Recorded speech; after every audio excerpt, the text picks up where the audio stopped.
Rebonjour. Je me suis rendu compte en regardant une rediffusion d'émissions. Si vous avez l'habitude de regarder la télé, de regarder ce genre d'émissions, ou que vous êtes par hasard tombé sur un des Best of Life de Antox Collaboy, vous avez peut-être dû entendre parler de l'émission SOS Ma Famille a besoin d'aide. Bon, personne ne juge qui que ce soit. Il y a toujours des moments où on s'ennuie foncièrement et on a envie de se changer d'idée. Et j'ai eu la curiosité de regarder quelques émissions à droite à gauche parce que ça m'intéresse toujours de voir pourquoi est-ce que certaines personnes arrivent à de telles extrémités avec leur entourage, avec tellement violents dans leurs propos, dans leurs gestes, dans tout ce qu'ils font par rapport aux autres. Vous vous rendrez compte qu'en fait ces personnes-là n'arrivent juste pas à communiquer avec les autres, elles n'arrivent pas à dire ce qu'elles ressentent, pourquoi est-ce qu'elles se sentent comme ça, et elles ont aussi peur de la réaction de leurs proches, une peur du rejet, et du coup, ces gens-là se disent que s'ils rejettent d'abord l'autre, ils se feront pas rejeter eux. Je sais pas si c'est très clair. Mettons, si je vous donne un exemple, quelqu'un qui s'est pris je ne sais combien de râteaux dans sa vie se dit un jour que si lui il en donne, il n'y aura aucune chance que lui il se fasse rejeter. Vous voyez, il y a une espèce de processus d'autoprotection, un truc comme ça. Ce manque de communication, je pense, et après c'est juste mon point de vue, si les gosses, parce que la plupart de ces enfants à problème ont tous entre 15 et 17 ans, voire 18. Ce sont des enfants qui sont nés au début des années 2000, voire fin des années 90. J'arrive pas trop à m'identifier à eux parce que j'ai 6 à 10 ans de plus qu'eux à l'heure actuelle et j'ai pas été éduquée de la même façon. Je me dis en fait que si les jeunes grandissent en devenant violents, en étant violents, que ce soit physiquement ou dans leur façon de dire les choses, ça vient des parents, ça vient de ce qu'ils ont vécu en étant enfants, ça vient tout simplement d'un manque de confiance, une confiance qui s'est perdue à un moment donné. Juste parce que les mots n'ont pas été trouvés, parce qu'ils n'ont pas été compris, parce qu'il y a eu de la peur ou je ne sais quoi, et cette communication a été brisée, la confiance a été brisée, et quand la confiance est brisée, peu importe la relation que vous aviez eue avec la personne, c'est très compliqué de la regagner petit à petit.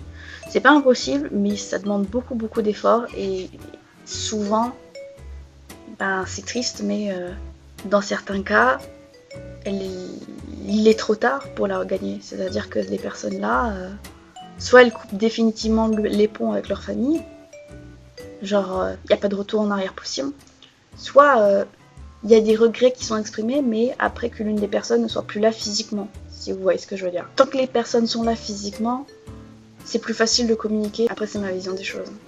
Mais après là, c'est un autre sujet, je vais probablement l'aborder d'ici peu. Ça m'a fait réaliser que quand j'étais gosse, j'ai eu énormément de problèmes avec les autres enfants, avec les adultes, qui ont fait que du coup je me suis refermée sur moi-même. J'ai eu des périodes difficiles où toute la violence que j'éprouvais envers certaines personnes, au lieu de la reporter sur d'autres, je me la reportais sur moi-même. C'est à l'âge de 12-13 ans, j'ai quitté la France et j'ai très mal vécu cette coupure. Ça a été dans un pays où je ne parlais absolument pas la langue et je l'ai très mal vécu. Je me sentais très seule, même si j'étais dans un lycée français. J'ai eu beaucoup de mal à m'adapter et lorsque mes parents se sont rendus compte, ils ont très mal réagi. Et je me souviens que ça n'avait pas arrangé les choses, quoi. J'avais besoin de parler à des gens, mais parce que je voyais qu'on réagissait mal à ce que j'exprimais, ça me confortait en plus dans mon truc. Au final, j'ai fini par me faire des potes, mais comment vous dire, ça s'est fait de façon inversée, c'est-à-dire qu'au lieu que ce soit moi qui aille vers les autres, c'est moi qui repoussais les personnes qui venaient vers moi, parce que je me disais, de toute façon, étant donné que je me prenais des râteaux, j'ai été beaucoup jugée sur mon physique dans les années précédentes, je m'étais dit que si je leur mettais un stop directement, si ces personnes-là étaient honnêtes, si ces personnes-là voulaient vraiment m'accompagner que ça, elles persisteront. C'est-à-dire que même si je leur mets 1 stop, 2 stops, 3 stops, ça les freinera pas, elles essaieront toujours de me parler ou des trucs comme ça. Et c'est comme ça que ça s'est fait, c'est comme ça que à 12-13 ans j'ai réussi à me faire des potes.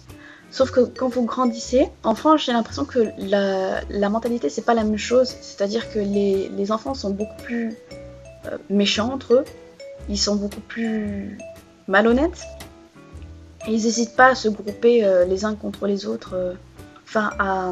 Vous savez où est-ce que je veux en venir exactement. Lorsque vous montez des gens contre les autres pour vous sentir plus fort, ou des trucs comme ça. Et j'ai l'impression qu'en fait, après avoir connu le lycée français à l'étranger, en France c'est quelque chose qui est beaucoup plus présent, beaucoup plus grave. Et quand vous n'avez pas les nerfs pour faire face à ça, bah, c'est très compliqué de vous en sortir, quoi. Surtout quand vous êtes tout seul.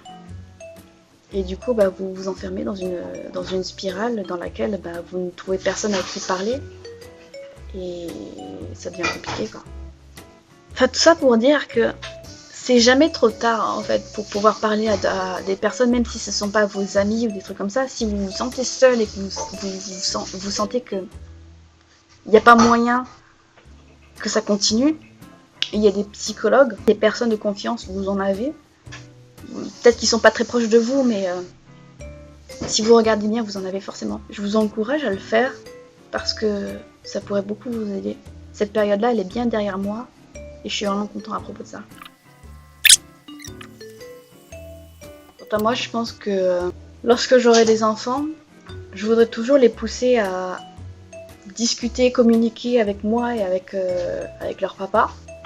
Parce que j'aimerais juste qu'ils ne se retrouvent pas dans la même position, dans les mêmes galères où ils ont peur de nos réactions et de savoir qu'est-ce qui va leur tomber sur le coin de la gueule. C'est quelque chose que j'aimerais leur inculquer, des valeurs humaines, le respect des parents, le respect des autres, le respect de soi-même, l'ouverture d'esprit, ne pas juger les personnes pour leur apparence physique, pour leurs préférences, orientation sexuelle, etc., etc. C'est quelque chose qui me tient particulièrement à cœur. Avoir confiance en soi, c'est quelque chose que j'aurais aimé qu'on m'apprenne depuis ma plus tendre enfance, et c'est quelque chose que je voudrais leur inculquer aussi.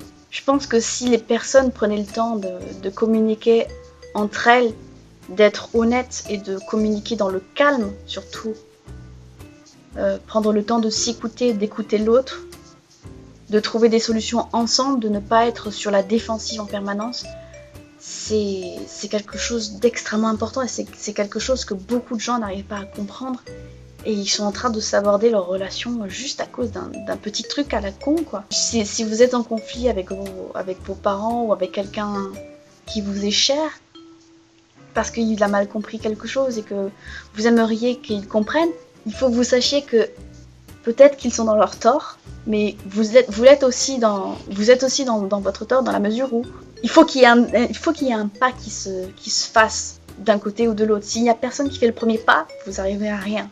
Ça va prendre énormément de temps. Je sais que j'ai été dans ce genre de relation avec ma famille pendant des années. Ça va dans le mieux. C'est tout ce que je voulais en fait. Mais il est jamais trop tard. Tant que les gens sont là, vous pouvez avancer ensemble de façon diplomatique. Il y a toujours moyen de le faire, même si ça prendra du temps.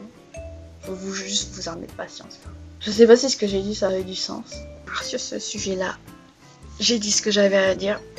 Je vous vois dans une prochaine vidéo.